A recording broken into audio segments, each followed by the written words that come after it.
ዛሬ ይዤላችሁ የመጣሁት የአማርኛ አረፍተ ነገር ንባብ ልምምድ ይሆናል።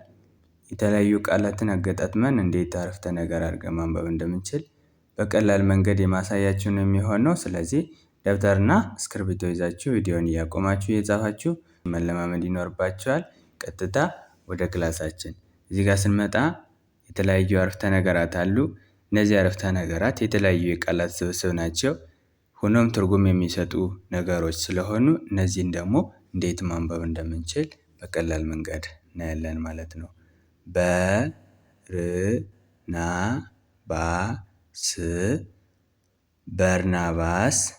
በርናባስ አንድ ቃል ነው። ወደ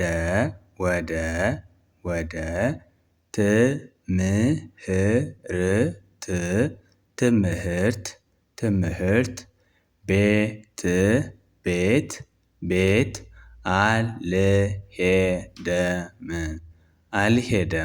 አልሄደም 4 ነጥብ።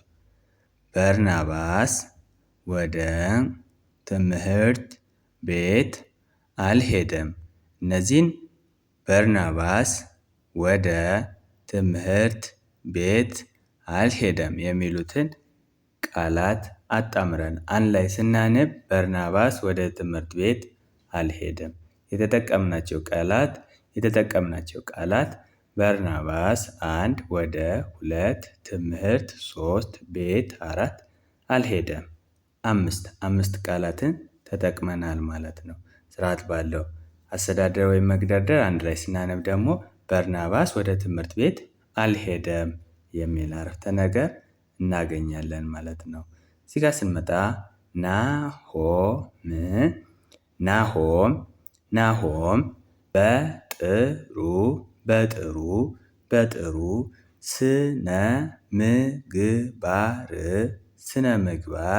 ስነ ምግባር እንደዚህ አይነት ቃል ድርብ ቃል ይባላል። ስነና ምግባር አንድ ላይ ነው የሚነበቡ።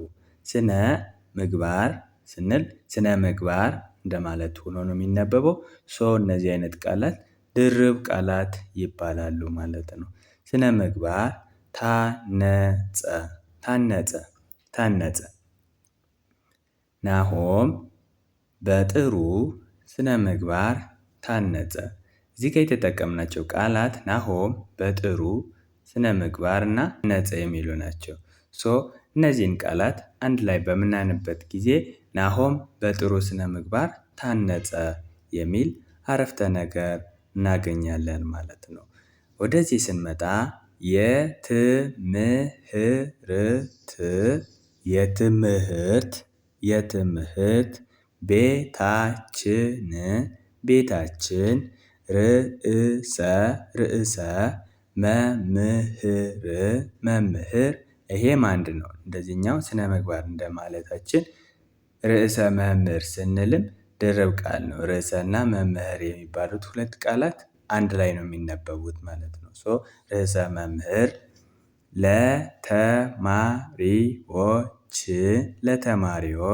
ለተማሪዎች ምክር ሰጡ። የትምህርት ቤታችን ርዕሰ መምህር ለተማሪዎች ምክር ሰጡ።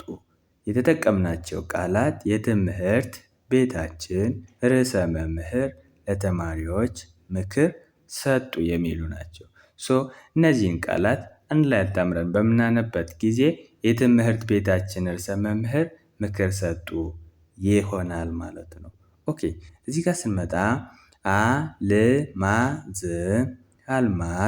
አልማዝ ባሳየችው ጥሩ ባህሪ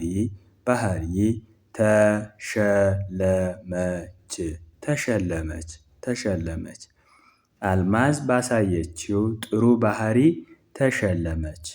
አልማዝ የሚለውን ቃል ተጠቅመናል። ባሳየችው ጥሩ ባህሪና ተሸለመች የሚሉትን ቃላት ተጠቅመናል ማለት ነው።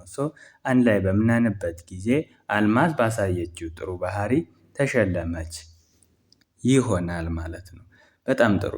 እዚህ ጋር ስንመጣ በአገራችን ለባህላዊ ህክምና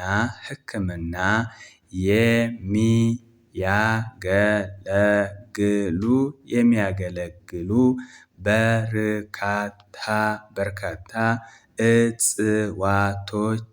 እጽዋቶች ይገኛሉ።